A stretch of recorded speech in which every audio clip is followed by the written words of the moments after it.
In 25 BC, a one-eyed African queen named Amanirenas did something that almost no ruler in the ancient world managed to do. She fought the Roman Empire, refused to surrender, and forced the most powerful empire of that time to negotiate on her terms. At this moment in history, Rome stood at the peak of its power.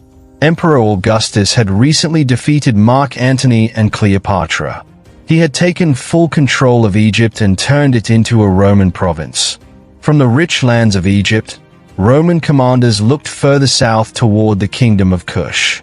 They saw a wealthy African kingdom that controlled important trade routes, gold mines, and access to the African interior.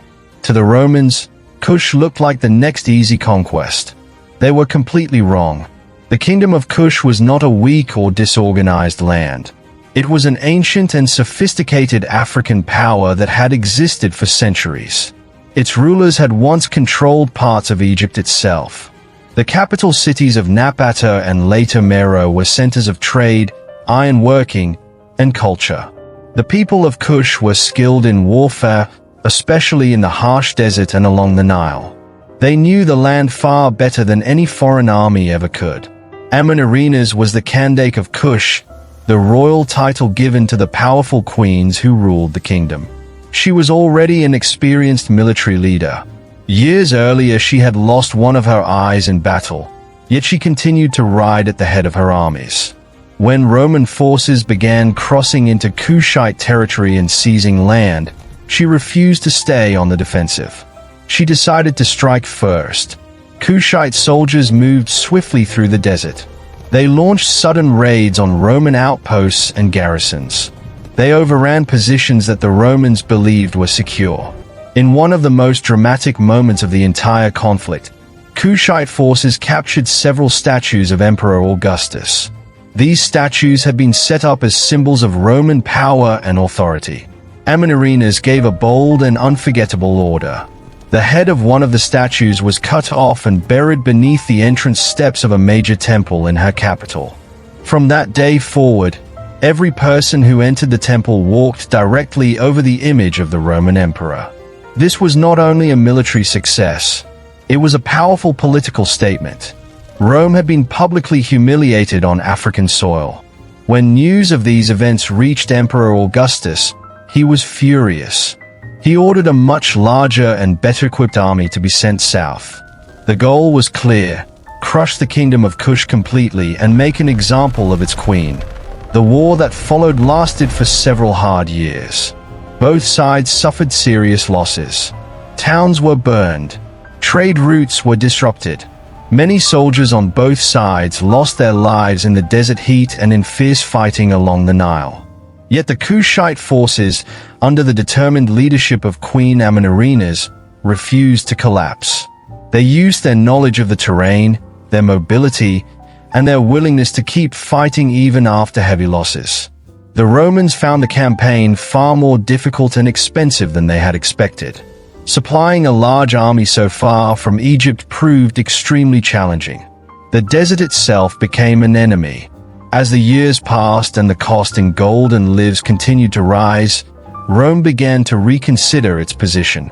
Emperor Augustus eventually decided that continuing the war would bring more problems than benefits. Negotiations were opened between the two sides. The final peace agreement was remarkable by the standards of the time.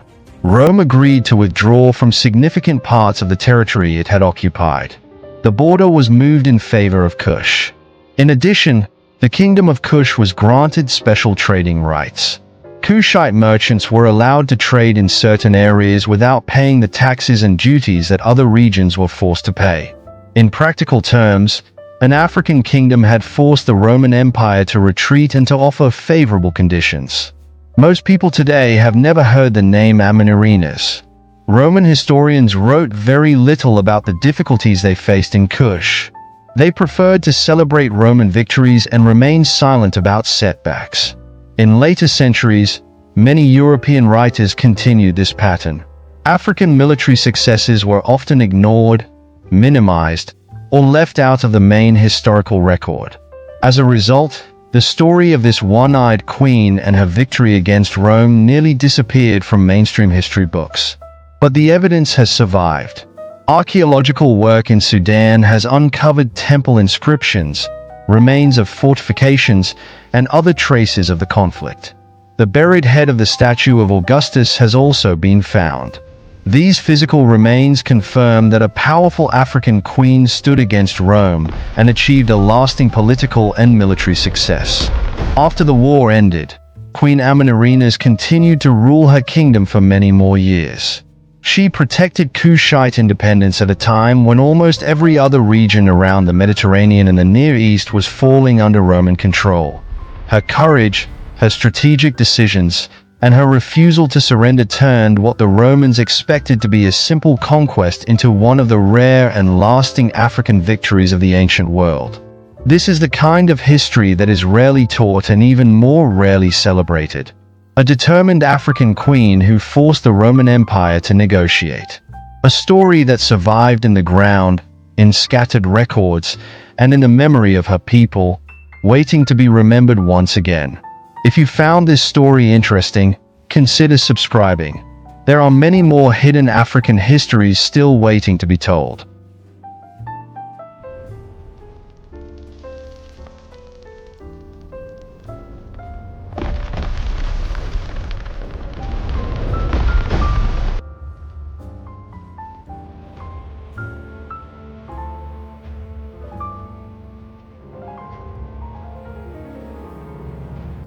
This shield for your finest grain. A fair trade, my queen. The best grain for you. And these fine textiles? For your valor, a gift. Your generosity honors us. A prosperous day. Indeed.